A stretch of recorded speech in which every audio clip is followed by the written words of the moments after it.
All right. What are some of the components? What are some of the component of cost of capital? What are some of the component of? We have three. We have three major component of cost of capital. Who can remind us? Who can remind us? Who can remind us?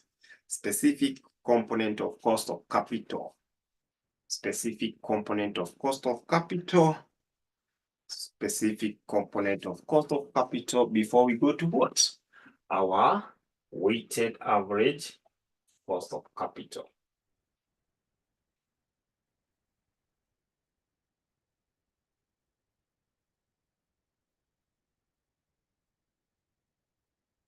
Weighted average cost of capital.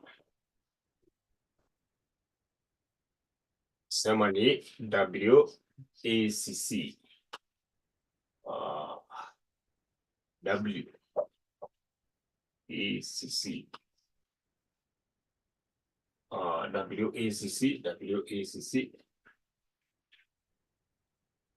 WACC. Weighted average cost of capital. I'm very happy by what Jiunge is telling us, reminding us of cost of equity is a component, cost of preference share, and the last one is cost of debt. Cost of debt. Cost of debt. Yes, exactly. Peter has summarized KE, cost of equity, KP, cost of preference share, and KD. Class, hizo ndizo vitu muhimu. Ukishaelewa hizo vitu kwa hii topic, the formula za hizo vitu, like for example, a recap, I don't know whether we have a new student here, but for the sake of understanding, KE, cost of equity, as far as audience share is concerned, is given by DO, 1 plus G, divided by PO minus F minus D. F and D stand for flotation cost and discount respectively. And then you do what? You can add G, to simplify, to stand for the ordinary share and the retained earning. Remember, retained earning, we exclude what? We exclude the F minus D. So we shall see using an example. Then you multiply by 100. Of course, this should be given as a percentage. Then KP is simple. It's given by preference dividend. I'll show you how to compute preference dividend divided by PO or the MV. MV is the market value. PO represent the market value, and that is done. Then you multiply by what? By 100%. By 100 to make it a percentage. Then KD, we said class, we have two types of debt. That is irredeemable and redeemable. We said that irredeemable debt. This is very nice. Irredeemable debt. This is debt that has no what? It has no what?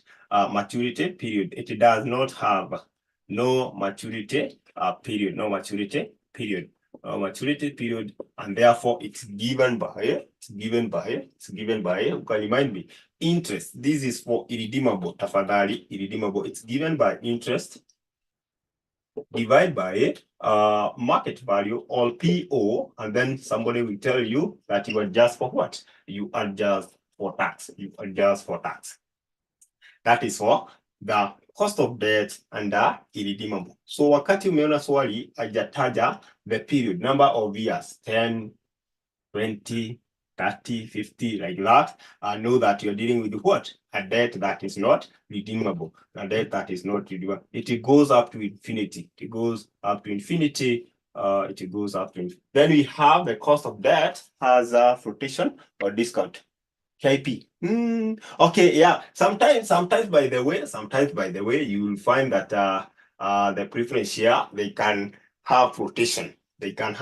So what you have to do is to reduce the market value with the flotation provided. So you take the market value, you minus the flotation cost. Yeah, we shall be looking at some of the illustration that will help us to do what? To understand more. Thank you for that question. So KD for the redeemable now, redeemable, the one that has maturity period, KD for redeemable is simple. It is given by YTM yield to maturity. Then you do what? You adjust this for tax. You adjust with this for tax, 1 minus T.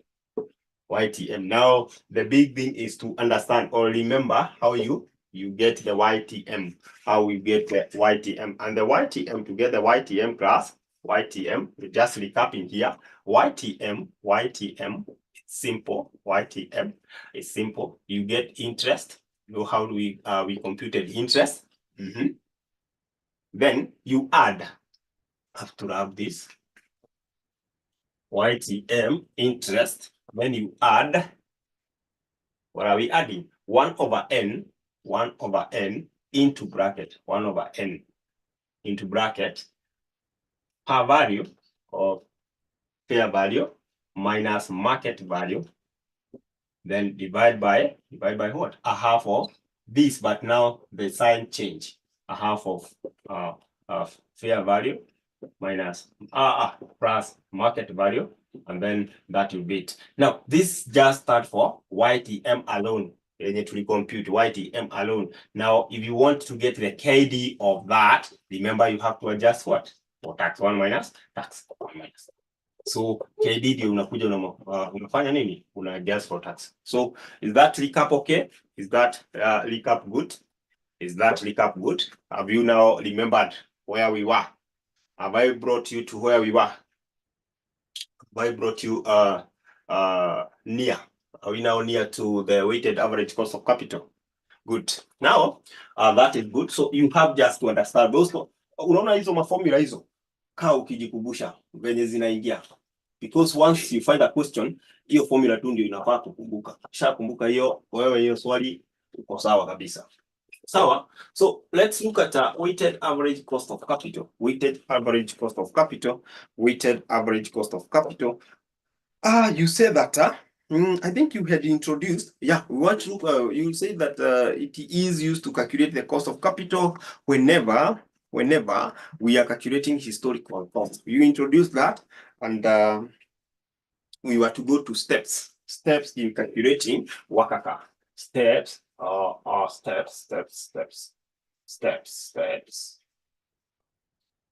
in calculating. I hope you are good. Calculating WACC. Steps in calculating WACC. Steps in calculating WACC. Steps in calculating WACC. 1, it is used to calculate cost of capital. No. Calculate the component cost. The step number 1, it is to calculate the component cost. Wow. Sapa mshike tu vizuri. Ukishashika hapa uko sawa. Component cost, that is capital cost.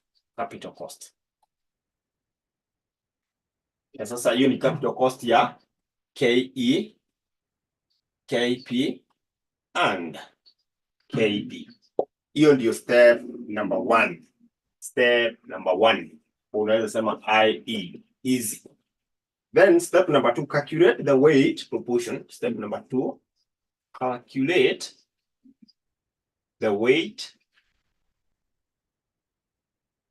proportion. Calculate the weight proportion of every capital component of every capital. Sasa nikiongea kuhusu capital component, kila mtu anajua ni hizi capital component. So tunatafuta ziko na uzito gani? Weight component, weight, uzito wake in the firm's capital structure, in the firm capital structure. That is very nice. Then step, okay, before we go to step number 3, there are some things you need to understand here. Just write NB and say i.e. or NB, we use the market weight. We use the market weight. When calculating the weight, we use the market value. You can say maybe the market value or market weight, market value. Say that, the market value, we use the market value. We use the market value, and then you proceed to say that market value are normally considered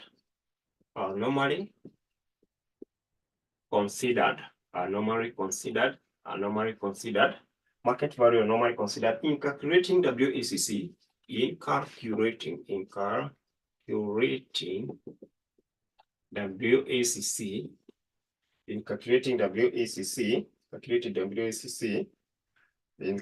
WACC, because hii ni swali unaweza letewa sasa.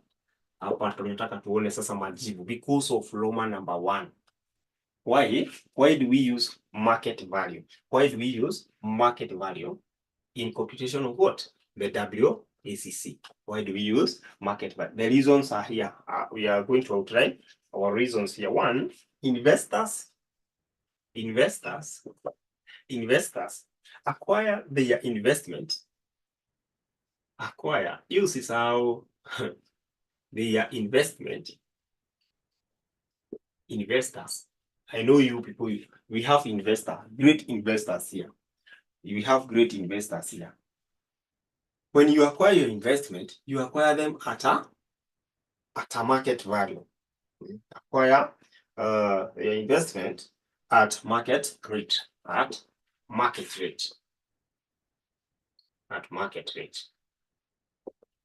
That's why we shall be using the market value when calculating this.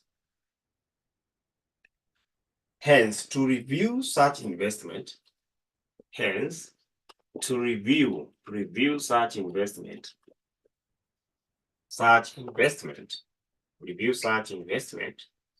unatumia nini? To review such investment, we require market value.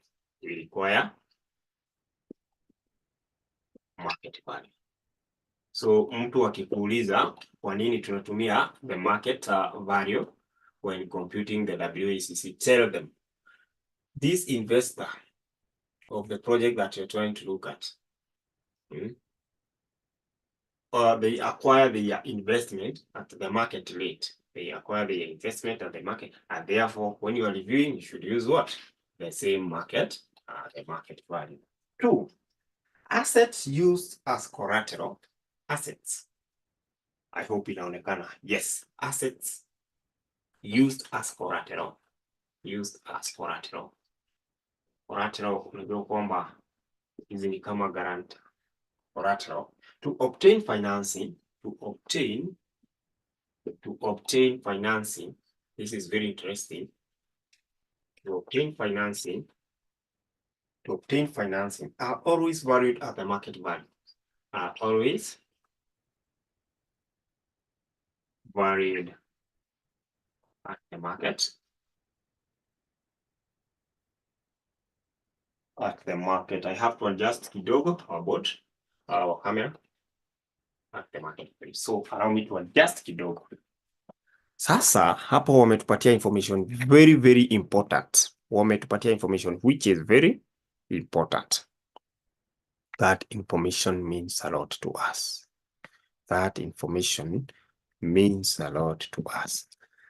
That kama ni title D, umekuja kutumia kufanya nini?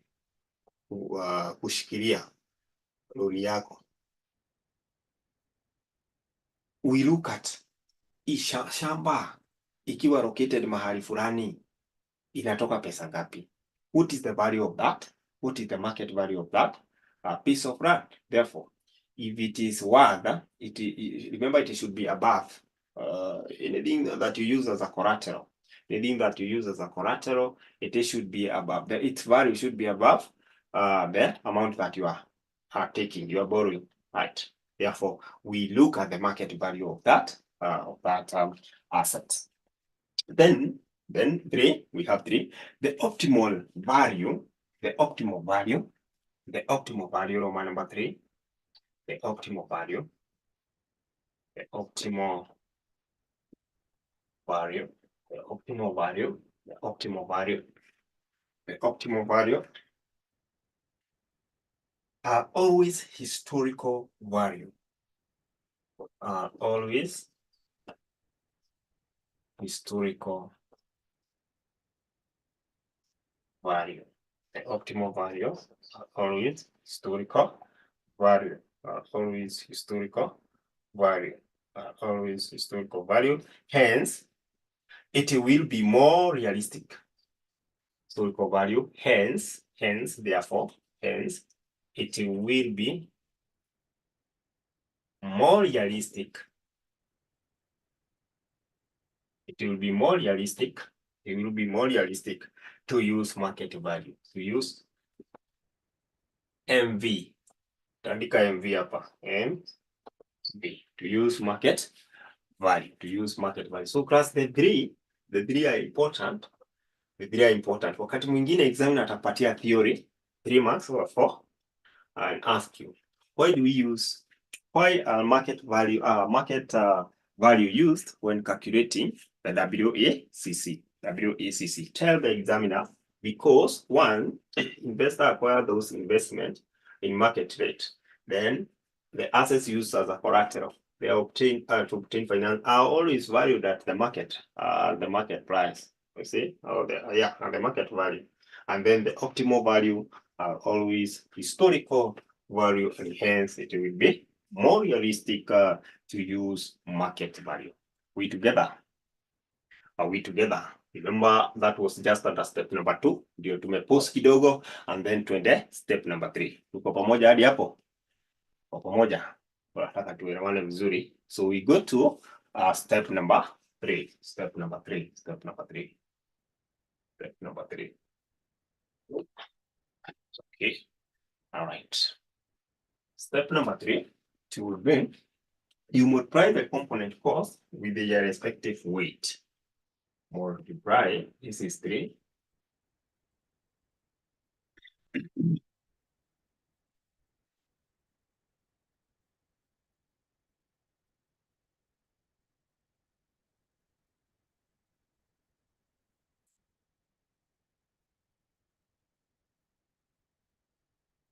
So step number 3 ndio tuko pale.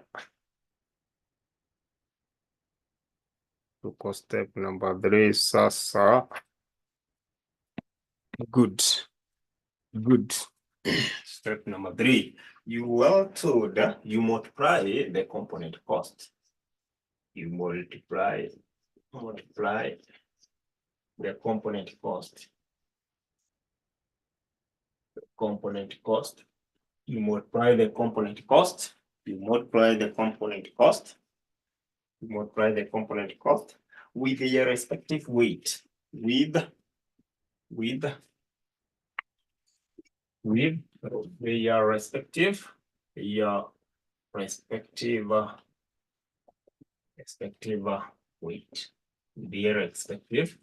weight.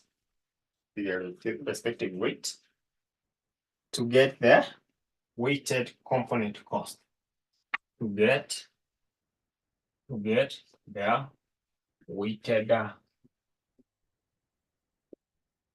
weighted component cost.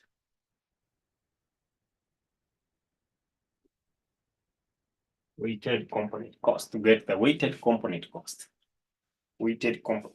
Sum up the weighted component cost to get WACC. 4. Tutaifanya leo, sum up the weighted component cost to get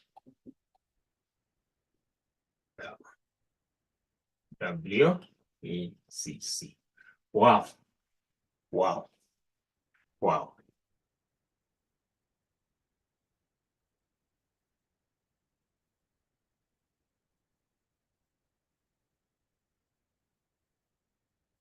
You sum up the weighted component cost to get WACC.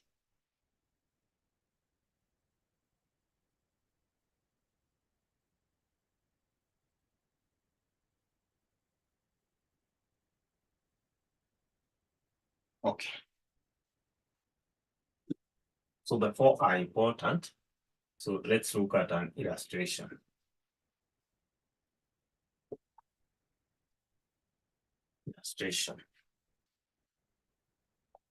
Illustration from our past paper.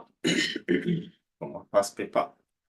And first of all, open maybe this is let's have the two papers. Kwanza, May 2017. Let's have May 2017, hiyo paper. Na mwingine atoe November 2016. Hizo paper mbili. May 2017. May 2017. May 2017. Na mwingine afungue November 2016.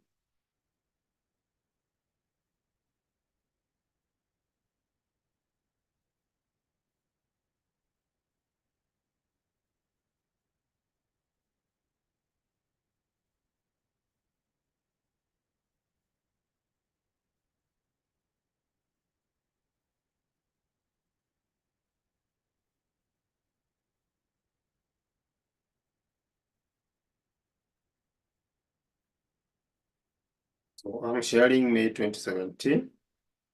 Na mwingine ashare November 2016. You see. Haya, confirm kama umereceive hiyo ya May. Confirm if you have received that of May. Okay. Umereceive hiyo ya May. May 2017.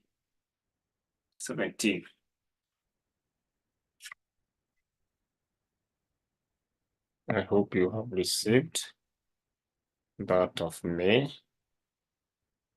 2017. Have you received? Have you received that of May 2017? May 2017, confirm. Kama tumereceive hiyo. Confirm. Just give me a signal. Okay. Give me a signal. All right. Good. Go to question number.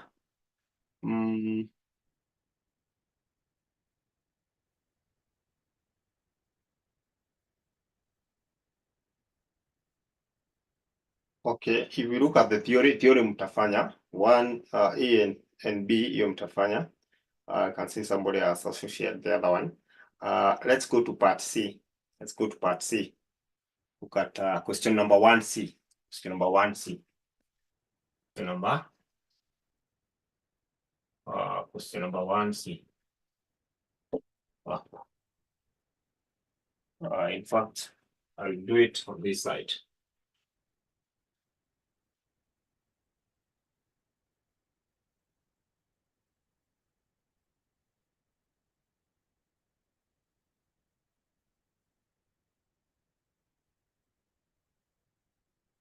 Number 1C. So this is May 2017.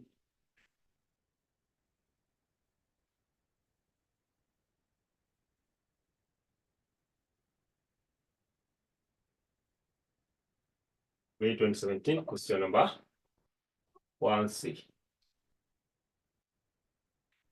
Question number 1C, good. The question reads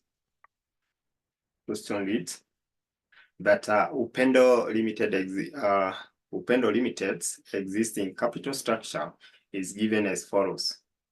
Ordinary share capital, PANI 20, value is 20,000. Reserve, 10% debenture, 100 per, 10,000, value, 8% preference share, 20 per, and 15,000, that is value. Additional information, the most recent earning per share of the company is 5. Earning per share is 5. The firm adopt 40% payout ratio as its dividend policy. Ordinary share of the company are currently selling at 50 each. Good. The existing 10% debenture is currently trading at 110 over par at the security exchange. Existing 8% preference share are currently trading at 25 shilling each. Corporate tax rate applicable is 30%. Umepatia tax, okay? 30%. The annual dividend. Okay, sawa, ni sawa. Wanataka to compute what? The annual dividend growth rate using Gordon's growth model. Sawa. Cost of ordinary share capital. Cost of 10% debenture capital. Oh, tuko na debenture, by the way. That's why they have given us tax. Before we move, can you tell me, are we dealing with a redeemable or irredeemable debenture? Yes. Can you tell me, are they redeemable or irredeemable? This is very important for me. Yes, kuna debenture hapa. Kuna debenture. Are they redeemable or irredeemable? Irredeemable from Erastus. Where are the rest now? Wengine kweni waelewi hapa. Wengine hawaelewi hapa ama namna gani? Hakuna, hawajataja 10 years, 5 years. There is no maturity period. Therefore, that is direct irredeemable. Na sasa ikishakuwa hivyo, you understand the formula. Interest divide by the market value. Then you adjust that for tax. Thank you. Yes, irredeemable debenture. And that's why it's important to know what you are dealing with. Then cost of 8% preference share capital, then the weighted average cost of capital. If you look at that question, max kama 10 hivi, 10 na kitu, 10 hivi. So class, we can maybe start. So during the getting the solution of this question, you'll be seeing other formulas coming in. So make sure that you embrace those formula. And if already you have a highlighter, of course, we had encouraged people to have a yellow highlighter. A yellow highlighter sometimes encourages you to do what? Ama wengine wanapenda pink. Wengine wanapenda pink. Wengine wanapenda pink. Highlighter. Wengine wanapenda purple pia.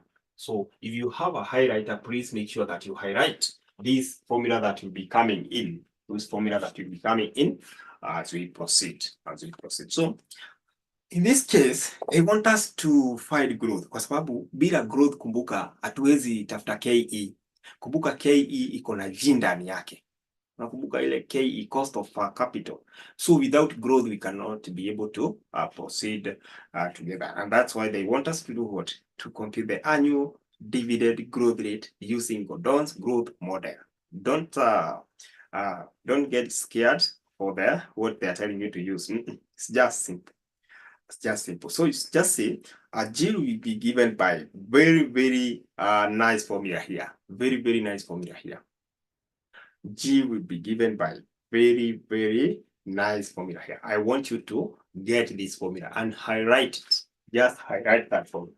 That to get, this is formula number 1, calculation of the growth.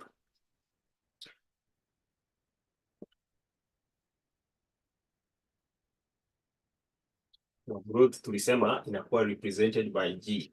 G will be given by B multiplied by R.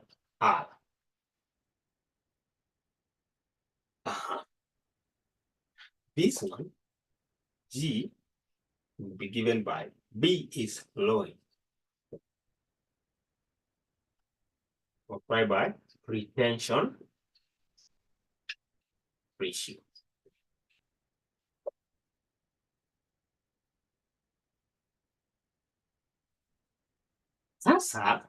Sasa, we have here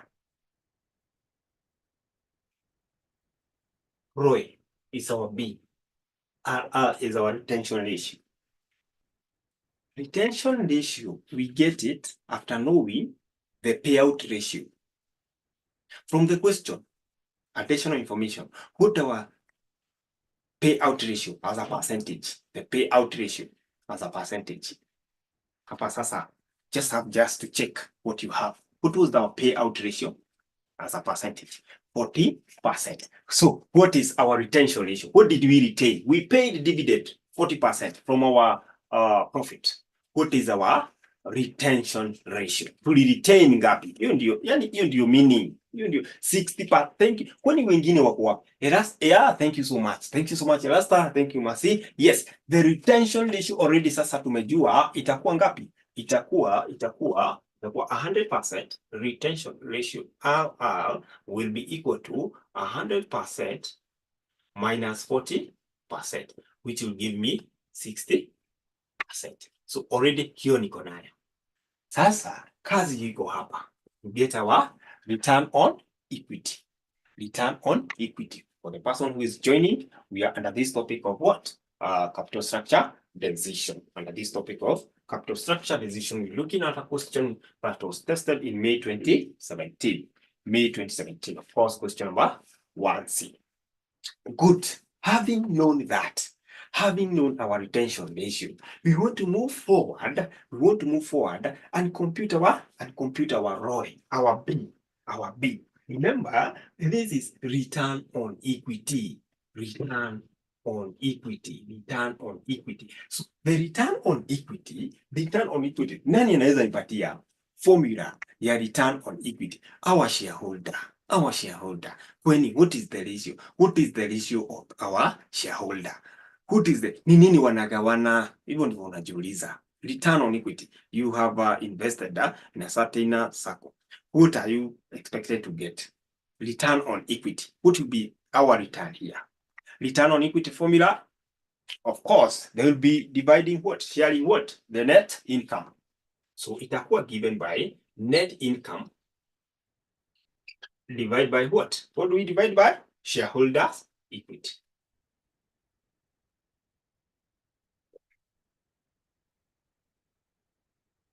Shareholders' equity, and that will be very nice for us. Be very nice for us. Are we given earning per share? Can you check from the question? Are we given earning per share here? Are we given earning per share? Because for us to get net income, lazima kwanza tuangalie kama walikuwa na earn. Kwa kila share walikuwa na earn pesa ngapi? People are giving me, yes, we have 5 already. We have 5. So, how do we get our net income? I think I need to utilize this place vizuri. Yeah. How do we get now net income? Net income. It will be given by, what do you say? Net income given by earning per share times what? Times the number of share. That will be the net income. Earning per share times number of share. Nos. Number of share. Earning per share. This is earning per share. Sasa hizi ndizo formula nawaambia zinachomoka as we do the question over number of shares. Number of shares.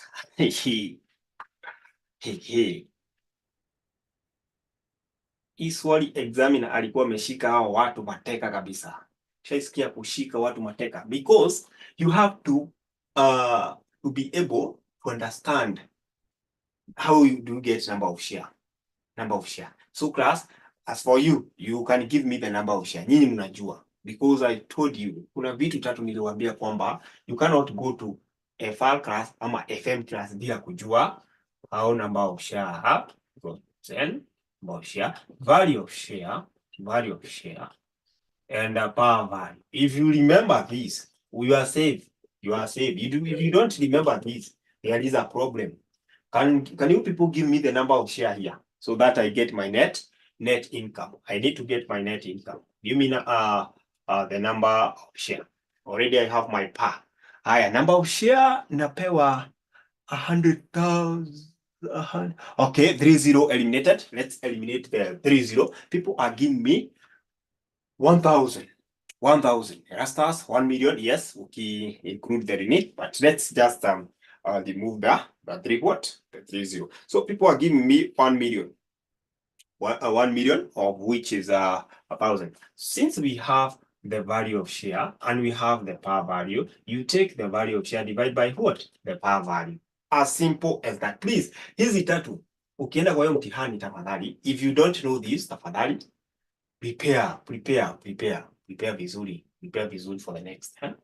It is important for you to understand that. So it will be 5 times what you have given me as number of share notes is 1,000. So my net income is 5,000.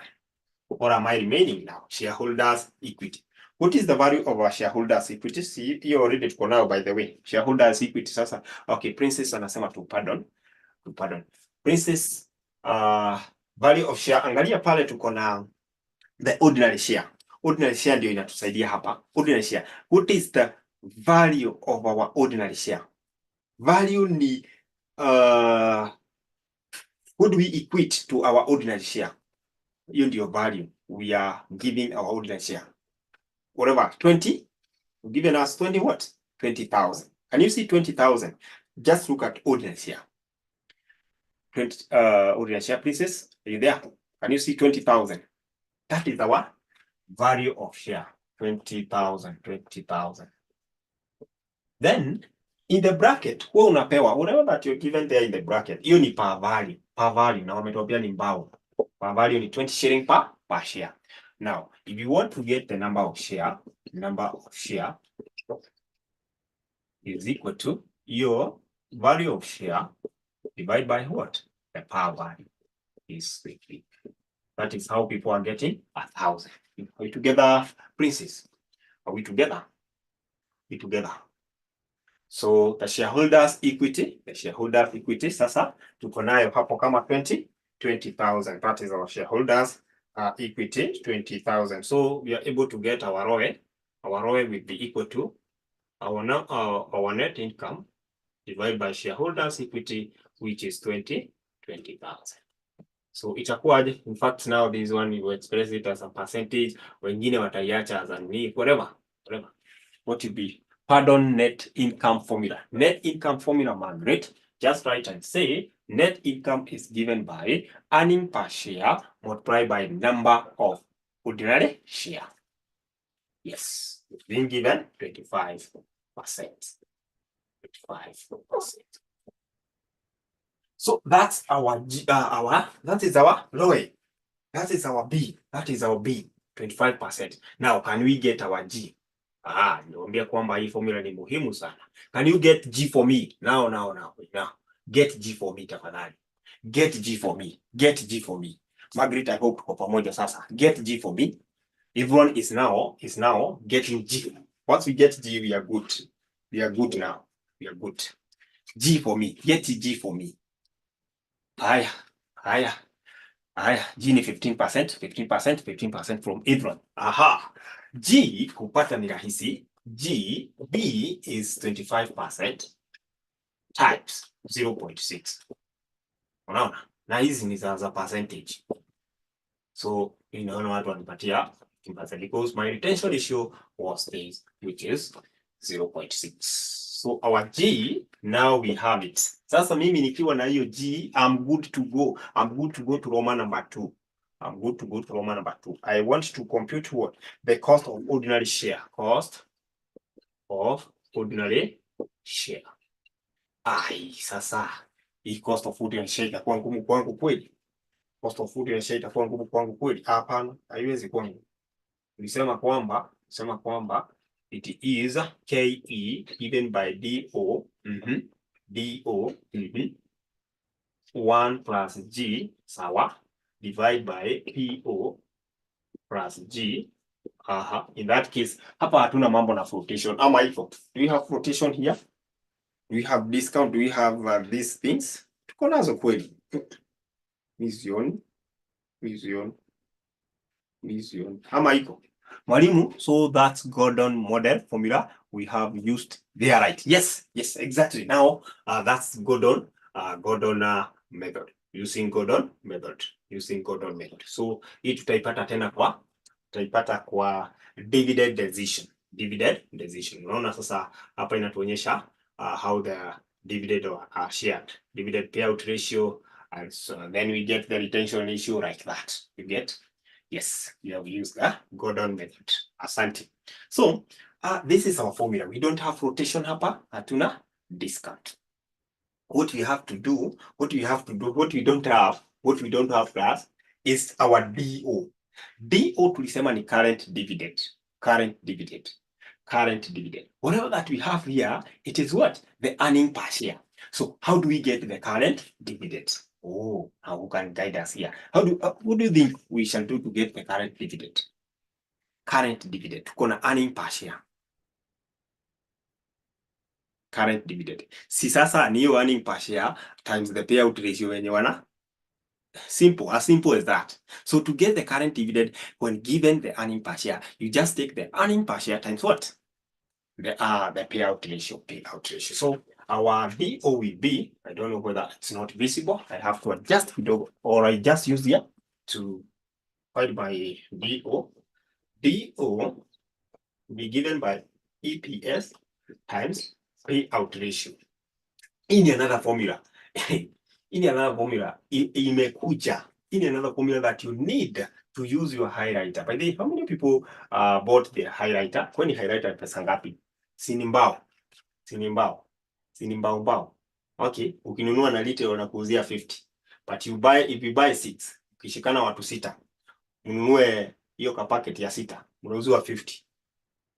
Is it 50 zote ama 100? Kitu kama hiyo. Zote. So this is another formula that you need to. DO, when you have payout ratio and when you have EPS, it's given by this formula. So can you compute for me the DO? We need DO ili tuweze kusonga. G tuko nayo already. I have G. My market price niko nayo. Nakumbuka nilisoma mahali market price already. The ordinary share. That one I cannot struggle. So give me the DO hapa. Yes, DO. Wow. These things are very interesting. These things, my friend, unless you don't want to get them, this is inakuwa very interesting. Who's getting DO for us? EPS ni 5. So I just have to pick 5. I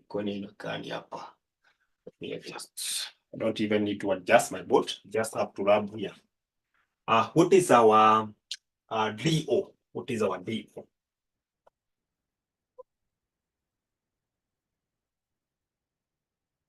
Somebody is giving us the DO.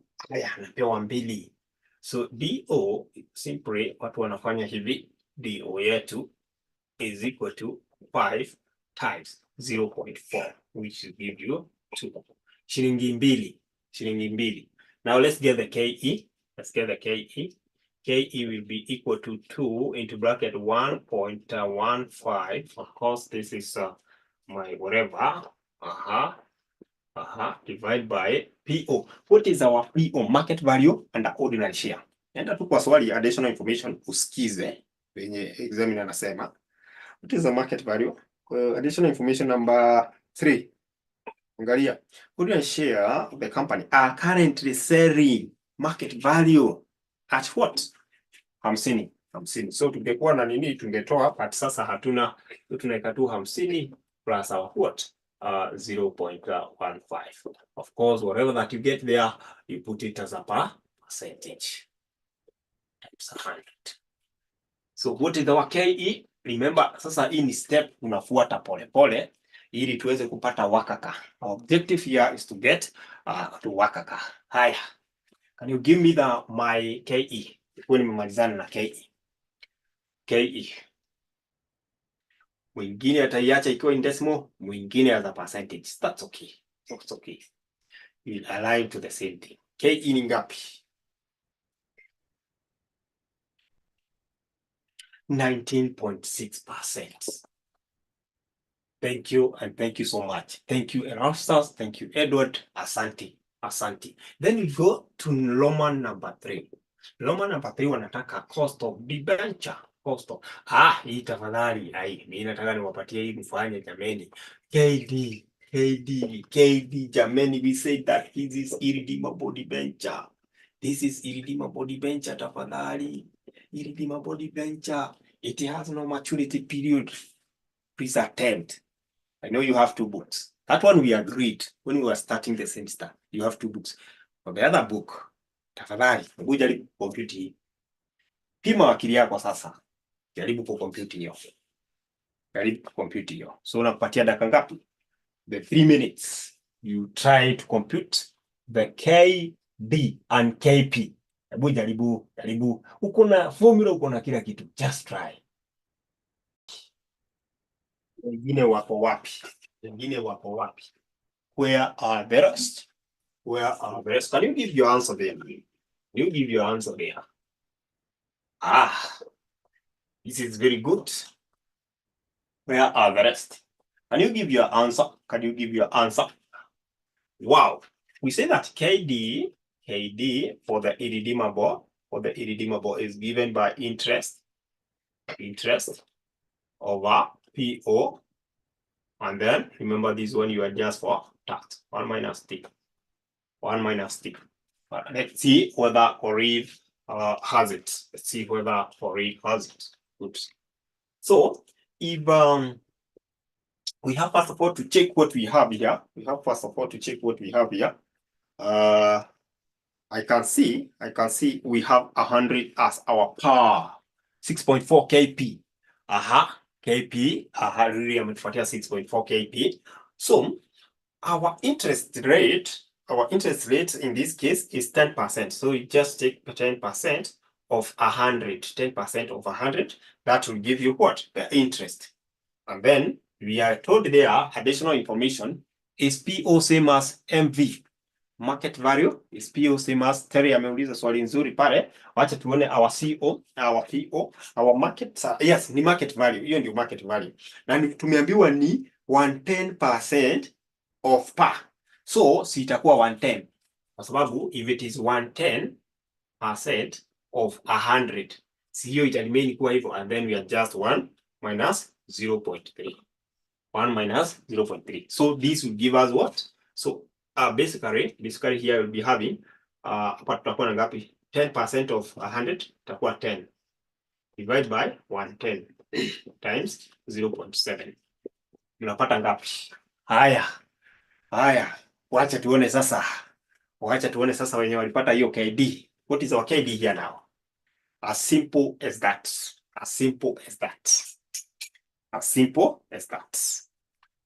KD yetu ni ngapi? What is our KD? Somebody is giving me the KD palette. Patia KD very fast so that we go to KP, then we get the total, the weight to push. Somebody is giving me the KD now.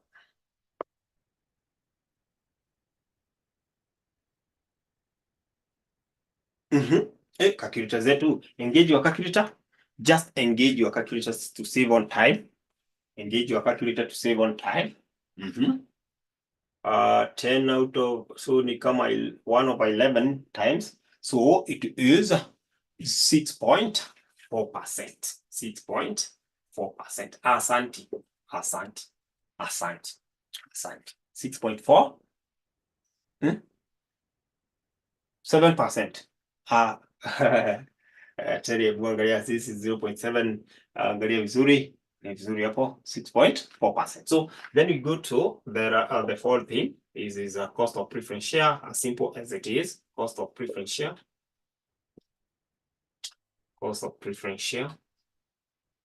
Hiyo tunaita KP.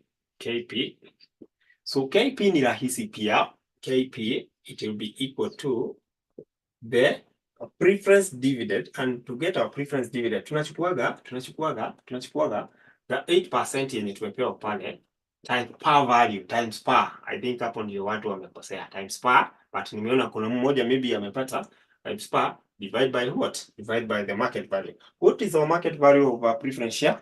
The market price of preference share. Market price of preference share. Just check additional information. 25. Cost what you get, you now do what? Times 100. So what is our KP? So that we go now, we get to our next thing. What is our KP? Somebody to give us our KP now. KP now to 1 decimal place. 6.4. There's somebody who got this. Kuna mtu alipata hiyo. Asante. So that is our KP. Our next step, class, our next step is to compute the to get the weight. The weight now, the weight, so that we get to the other thing, to get the weight. Compute the weight. So for example, if we start with the acha tuseme proportion or weight, proportion or weight.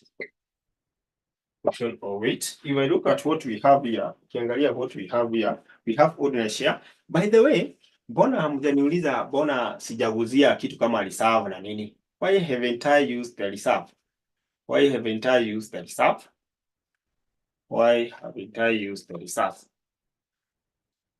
Remember what we said, what you're dealing with here under WACC is the historical value, and therefore reserve will not affect our what?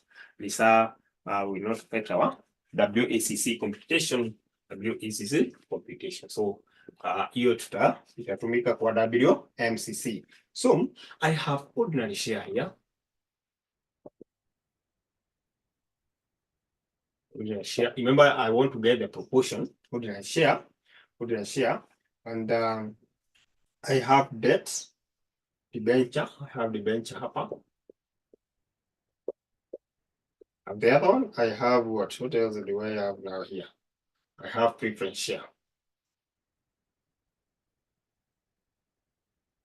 So if I want to get the weight of this, okay, the reason why we don't use the reserve. Remember, reserve ni kama retained earning. Nimesema kwamba retained earning is not recognized. It is not recognized as far as computation of the WACC is concerned. But retained earning will be recognized when we shall be looking at WMCC, weighted marginal cost of funds. Now, I want to get the proportion. So I have, first of all, to get the value of my ordinary share using the current price. The value of my ordinary share using the current price. The current market price. Using the current market price. The value of my ordinary share using the current market price. So I have the par value, or the value divided by the par value times the current market price, which is 50. What is the value of my ordinary share using the current market price? Itakuwa this one. Then debenture, you do the same. Debenture value yake tuko na nini? Value yake tuko na 10,000, si ndio? Value ya 10, debenture ni 10,000. Can you see that? Debenture, yes, ni 10,000, right? So it's its value using the market price itakuwa, you convert to share this one. No, it's 100. Then you multiply by what? 110, which is the market price. Then you do the same for our this one, 50,000. Divide by the par is 20. You multiply by 25, which is the current market price. So give me the value of ordinary share. Remember, tunataka tujue proportion ya each component kwa hii our capital structure. Value of ordinary share ni ngapi?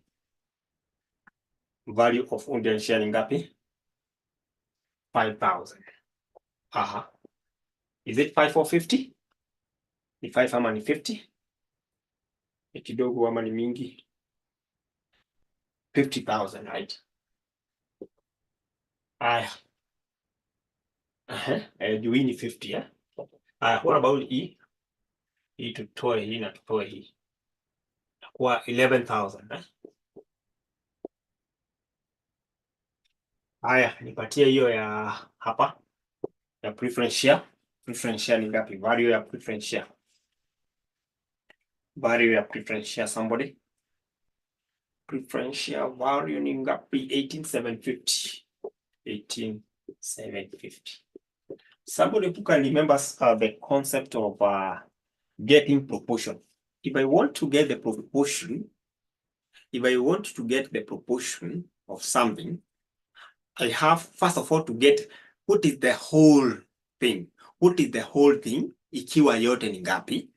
And then to subdivide, I just use what that proportion stand for, divide by whole times 100. And okay, you can multiply by 100 or you can leave it. So to get proportion, hiyo ndio concept tunaleta hapa. For example, can somebody tell me what is our whole structure?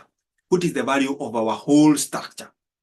Na structure yetu iko na debenture, iko na ordinary share na iko na preference share. What is the value of our whole structure? Unaichukua in that way. What is the value? 79 na 750. Hiyo ndio nasewa. Is everyone getting that tafadhali? 79, 750, 79, 750. 79, that is our whole structure. Structure yetu, the value of our business hapa, the structure is 79, 750. 79, 750. Now I want to get proportion of what? Of ordinary share in this. Sintachukua this 50,000, hiyo ndio inashikilia ordinary share, divide by this. Haya, nipatie hiyo proportion. Patie hiyo proportion. Patie hiyo proportion. Hata hakuna haja tushinde tukiweka as a percentage, wachana kuweka percentage. Tupatie tu proportion. To two decimal places. To two decimal places. Proportion. Two decimal places, 50,000 divided by 79, 750. Hiyo ndio 0.63. Hiyo ndio proportion. 0.63. Haya. What about hiyo ingine? Debenture proportion inatupatia ngapi? Debenture.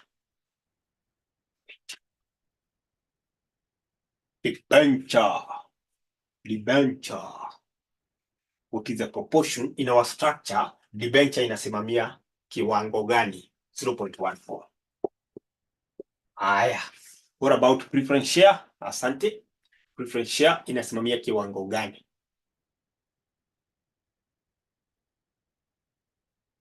Preference share inasimamia kiwango gani?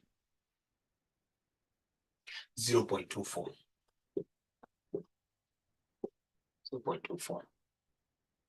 So 63% in the ordinary share of our whatever structure. Business structure is ordinary share. 14% in the debenture, and then 24%. Have you understood? Have you understood how we are getting the proportion? Watu wengi wanasahau kuconvert hapa kwanza into the current market price. Muhimu, the current market price, convert here, and then you get the proportion of all, of the whole, proportion of a whole, proportion of all. Are we together? Are we together? Now we are getting to our wakaka now. We are getting to our weighted average cost of capital. Are we together? Are we together as far as computation of proportion is concerned? Are we really together? Are we together? As far as computation of our weight or our proportion is concerned. Good. Now, to give you the simplest way to get our WACC, nitakupatia ile njia rahisi kupata WACC tu. The last thing is to get WACC is given by, tuchukue KE, you multiply it by weight of equity, you add KD, you multiply by weight of debt, plus KP, you multiply by weight of preference share. Ukishafanya hivyo, you are done. Wachana na wengine wanakuja kuchora table. You ina waste your time. Sasa unanipea KE. Patie KE. Cost of equity tulipata. Ilikuwa ngapi? Nipatia za percent. Ilikuwa 0.196 times weight of equity 0.63. Of course, at the end to convert that one. Then plus cost of debt ilikuwa ngapi? 0.064, right? 0.64. Is that right? Weight of debt 0.14. Plus cost of preference share ilikuwa ngapi? Somebody to remind me. Cost of preference share ilikuwa ngapi? Cost of preference share, I think it was the same as that of debt. Equally. Cost of preference share cost of preference share to recompute. Was this the same as that of, yes, it was the same. So 0.064 multiplied by 0.24.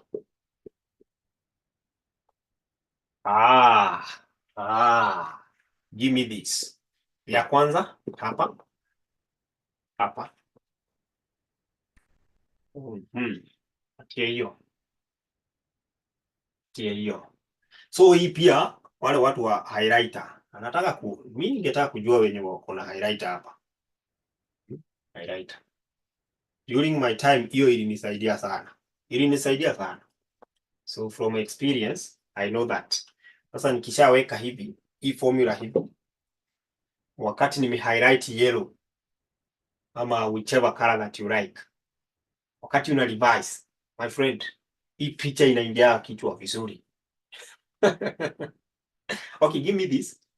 Ya kwanza, what do we get? Multiply this as we move. Hey, we engage your calculator. We watu mna relax wakati tunataka kumalizia. Hapana relax. 0.123. 0.1. Next one. Next one. Ongeza hii. Remember at the end tutai convert as a percentage. Tutasema percent. Sini kumultiply tu by 100. Haya, patie hii ya pili. Maybe to 3 decimal place. Anje sasa 8.96. Sasa teri umetumia the whatever kama itakuwaje? Tuweke 0.896 ama 0.896, ndio? Kwa sababu sasa hapa tunataka kuiweka in that 0.896. Tuweke hivyo 0.00896. Hai, decimal points zimekuwa mingi tena. 0.00896. Ai, hizo zero ni mingi nyingi. Niko sure? Ai. Hey. Okay, let's see. Haya, endelee. Acha ni multiply yangu nione pia. Haya. Twende kwa hiyo ingine ya mwisho. Pia ni nataka ni multiply hiyo. Naona imekuwa zero mingi. I have to multiply. Ya mwisho 0.015. 0.015. So somebody is adding all this. Somebody is adding all this.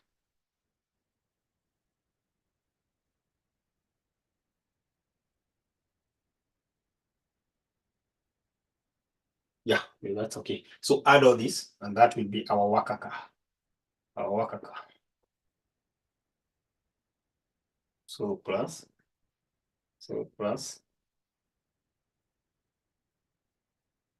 Mmepata ngapi? Toto.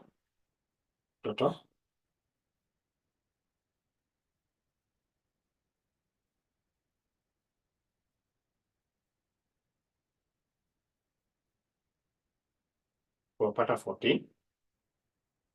15. Weka 2 decimal place ni sawa. 15% sawa. Okay. Tenione na mimi 1 decimal place, 2 decimal place sawa. 2 decimal place ama 1 sawa. Yeah, okay. All right. 0.0896 plus 0.123. 14.7. I'm getting 14.7. Yes, 14.7%. This is 0.147, which will translate to 14.7%. And that is, sasa, just imagine, you see, and the time value of money, walikuwa wanakuja wanatupatia the cost of capital. Cost of capital. Imagine inakomputiwa hivyo. Before they get that COC, the required rate of return. That is the way we compute our required rate of return of a company. Now, the cost of capital of this company is 14.7%. Cost of capital of this company is 14.7%. 14.7%. 14.7%. And that is how we compute what? The worker done. The cost of equity multiplied by the weight of equity plus cost of debt multiplied by weight of debt plus cost of preference share multiplied by weight. So getting the proportion hapa, watu wengi hu. So zile step ni muhimu sana when computing our weighted average cost of capital. The steps are very, very important. Very, very important. Always remember, you need your value, the value of that source of capital using the current price. So you convert, first of all, you get number of shares and then multiply what? Remember, as you do this, if I take 20,000 divided by 20, what I'm getting is number of share. Then number of share, I multiply with the current market price. That is what I get. Tuko pamoja class? Are we together? Are we together? Na hii huwa haiposi. Hii haiposi bana. Hii saa itakosa aje. Yani hapa ndio watu wengi huwa wanasahau that you need to get the value of that source using the market price. Muhimu sana, muhimu sana. Using that market price. So convert to number of share, then multiply by the market price. With that utakuwa sawa, utakuwa sawa. So that is it for that question. Kulikuwa na hiyo swali lingine watu wametuma pale kwa group. Let me look at it. Kuna hiyo swali lingine, sijui kama ni the same. November 2016, let's look. Tarikisam ametuma. Interesting. Yeah, it's very nice. In fact, what I would urge you, if you wanted to stick ikuwe huku, please, ebweda urudie kwa ile kitabu. Sisi tuko na vitabu mbili. Moja ya kurevise, moja yako ya kufanya mambo zako zote, na sasa hii yetu yenye unaandika hizi. Enda chukua, fanya hiyo swali bila kuangalia, then you mark for yourself. With that utakuwa sawa. Sasa hii yenye tumetuma hapa, let me see kama kuna swali kama hiyo pale.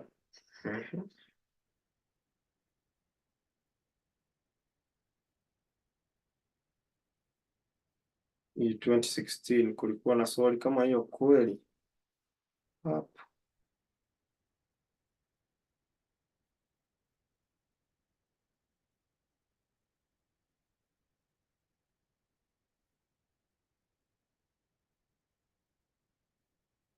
Oh, question number 2. Sasa hii nayo ilikuwa disaster hii. Question number, if you look at question number 2.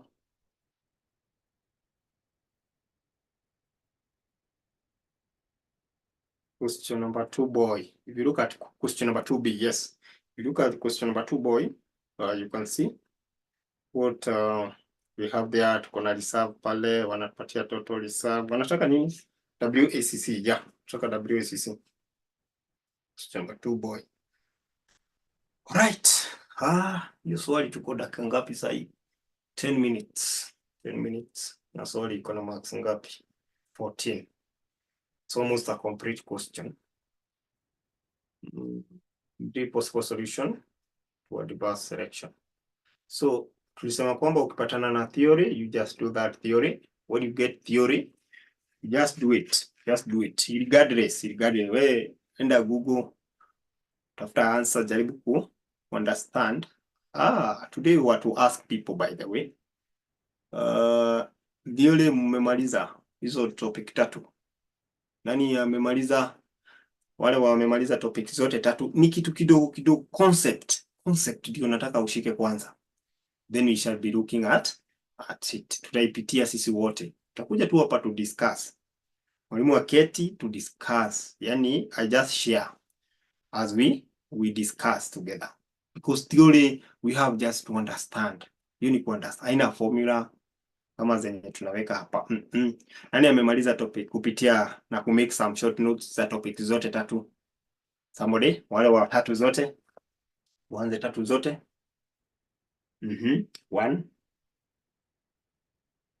Wale wa 3 zote. Bado. Not yet finished. Haya, wale wa 2. Nani amemaliza 2? Because you should be systematic, right? Unaanza topic 1. Unaenda 2, 3. Wale wa 2, nani amemaliza 2? mbili. Imagine hizo si noti mingi. Hebu enda ufungue uone. Concept ndio unapata pale. Concept. Na sasa having done whatever that you have been doing, itakuwa rahisi to articulate. Oh, kumbe iko hivi, kumbe iko hivi, kumbe iko hivi. I'm in topic 2. Good. Thank you, Elijah. Asante. Make sure you are making some short notes zako. That's good. Topic 2, mwingine ako topic ya pili. Asante, Elijah. That's a big up. Topic 2 mwingine hatuwezi kuwa just one. One of 32. One of whole. Wana hiyo percentage gapi? Hiyo ni proportion inakaaje? Haiko sawa. Hata heli tukue na 20, maybe 20. Alright, topic 1. Nani amemaliza topic 1? Hapa sasa na expect kila mtu. Topic 1. Hapa I expect sasa kila mtu. Topic 1. Sami sawa. Sami Kori 1 amemalizana, so atakuwa akienda tu. Where are ladies? Ladies, where are you? Elijah sawa. Elijah lazima sasa aingie pale juu. Already Peter. Where are ladies? Ladies, this time now, you people, where are you? Lakini majukumu nayo, ladies nao tunawaelewa, majukumu nayo ni mingi. Anasoma mtoto bwana, yani zote zinamwangalia. So we understand, but we shall overcome. Let's keep on trying. Keep on trying. So the secret is, I can give you a secret. Ukiwa kwa kazi, kuna ile lunch hour. Wakati mwingine ilikuwa inanisaidia sana. Wakati uko busy sana, so the lunch hour can really assist you. Since you have it as a soft copy, you can utilize that 1 hour. Sijui kama mnapata hiyo time, ama tena hiyo time uko fixed. I don't know. But you can also utilize when you are commuting. Ukitoka kazi ukienda nyumbani, kuna hiyo time. Wakati wa jam, if you are not the one driving, you can still look at the notes. Hiyo itakusaidia pia, itakusaidia. Are we together? Our ladies, tuko pamoja. We understand. We really understand. You usually try a lot. Are we now together? We're going to create some time for at least tunajaribu kufanya kitu kidogo tu. Nasema kidogo ujaza kibaba, na at the end of the day utakuta kwamba ushafanya nini? Ushavuka the other side. Nataka tuende advanced level, tumalizane na hii kitu nayo imekuwa slave sana kwa watu. CPA slave. But wacha tukazane. It is possible. So hii swali, nikiangalia hii swali hatutaimaliza leo. Acha tuisome kwanza, tuelewe, tuone wanataka namna gani. Then we see Sunday Limited presented the following extract of the statement of financial position as at 31st October 2016. So we have equity, 5 nominal value. Sasa unaona per value wanakuambia nominal ili uchanganyikiwe. Ni the same. Tutaangalia topic 5 whereby all these per value, nominal value, all those values, market value tutaweza kudefine. Topic 5. That will be our next thing after this. Reserve, kama ni waka reserve, I rule it out. Kama ni WACC, you rule reserve out, or retained earning. We rule it out. Then long-term liability.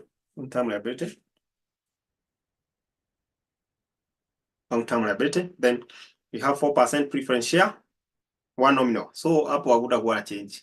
Naona per value ni 1. Sasa when I'm looking at my PD, the preference dividend, imagine nitachukua tu hiyo 4% times 1. 4% times 1 divided by market value. Itakuwa rahisi sana.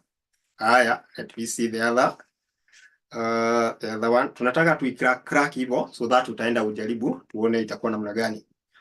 7% bond redeemable after 6 years. Redeemable.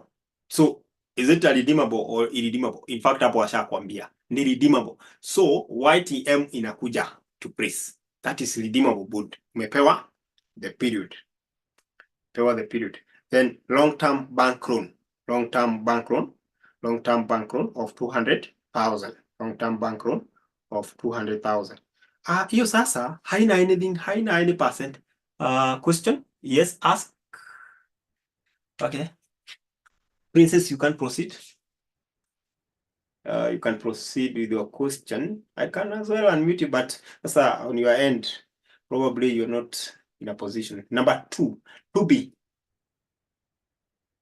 Yeah, 2B. Unauliza swali. Ni 2B. Yeah, 2B. 2016 November, question number 2B. So, your long-term bank loan, yes, itakuwa part of our capital structure.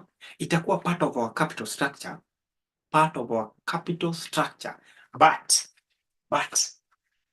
nakuta kwamba hapa kama ni if I want to get the par value whatever it remain hiyo 20,000 it remain 20,000. So hata hapa unakuta kwamba upatiwi the market value ya hiyo.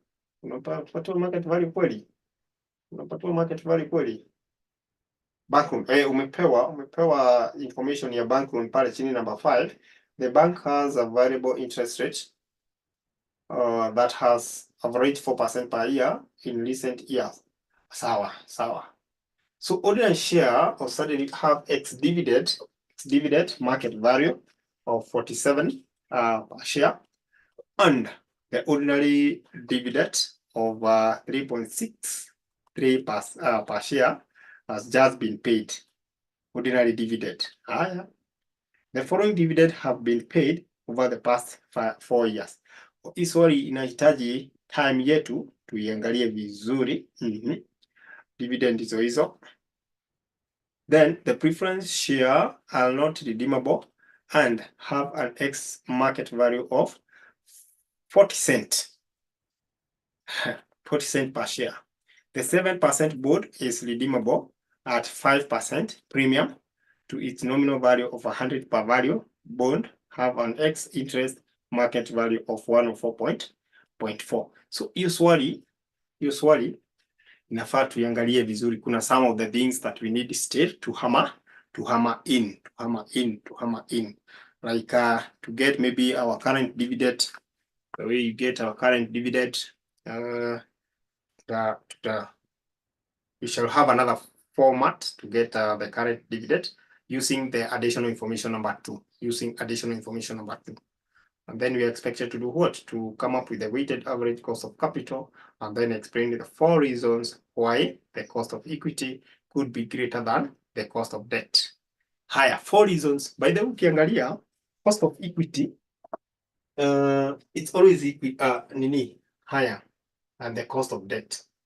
Cost of equity is higher, 19.6%, 6.4%. So you can always maybe explain why the cost of equity is always higher than the cost of debt. Cost of equity is always higher than the cost of debt. So that is it. We can't just tufanye kazi gani? So we can go and just go and fable and try to do that question. Just go and try. Let's go and try. I think we did question hii ya Morakaya. Question 4C tulifanya. Hiyo ya Morakaya. We also did this question 5. We did question 5. Hiyo ya YTC, YTM. Hiyo tulifanya. So, tutajipanga kwa hiya yenye hiyo ya question number 2. Okay. Yeah, I think that is it. But if you get time, try to go through the theory. Na umalize za hii paper na hiyo paper ingine yenye tumefanya 2017. Theory. As you study.